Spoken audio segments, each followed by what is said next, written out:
ফেনী এবং কুমিল্লায় বন্যার পানি কমতে শুরু করলেও এখনও অনেক জায়গা জলমগ্ন। যোগাযোগ আর বিশুদ্ধ পানির সংকট সহ নানা রকম দুর্ভোগ পোহাতে হচ্ছে এসব এলাকার বাসিন্দাদের।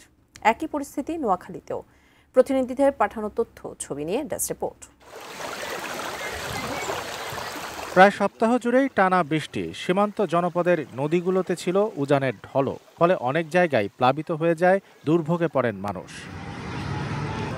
বৃহস্পতিবার রাত থেকে পরিস্থিতির কিছুটা উন্নতি দেখা যাচ্ছে। কুমিল্লায় শুক্রবার সকাল ৯টায় গোমতী নদীতে পানি ছিল ৮.৯৪ মিটার, যা আগের দিন সন্ধ্যায় ছিল ৯.২০ মিটার। পানি উন্নয়ন বোর্ড জানিয়েছে, ভারতের ত্রিপুরায় গোমতী নদীর উৎপত্তিস্থলে ভারী বৃষ্টি না হলে পানি দ্রুত কমবে।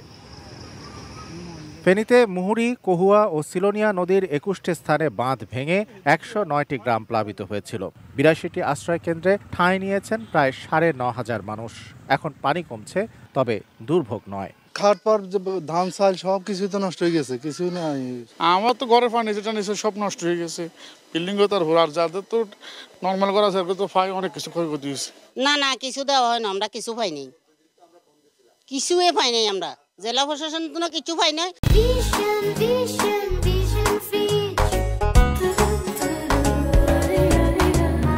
ফেনী জেলা প্রশাসনের তথ্য অনুযায়ী পরশুরাম ও ফুলগাজী উপজেলায় পানি নামতে শুরু করলেও ফেনী সদর, ছাগলনাইয়া ও দাগনভূঞা উপজেলার কিছু এলাকায় নতুন করে পানি ঢুকছে। কর্তৃপক্ষ জানিয়েছে, পানি কমার পরই বাঁধ মেরামতের কাজ শুরু হবে। তো ২৪-এর বন্যার পর এই প্রেক্ষিত পরিবর্তন হয়েছে।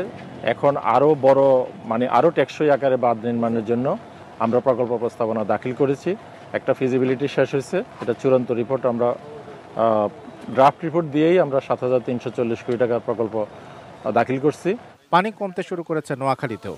দুর্ভোগ পোহানো মানুষ ত্রাণ নয়, জলাবদ্ধতার স্থায়ী সমাধান চান। Shamsul Arefin, desk report, ATN news.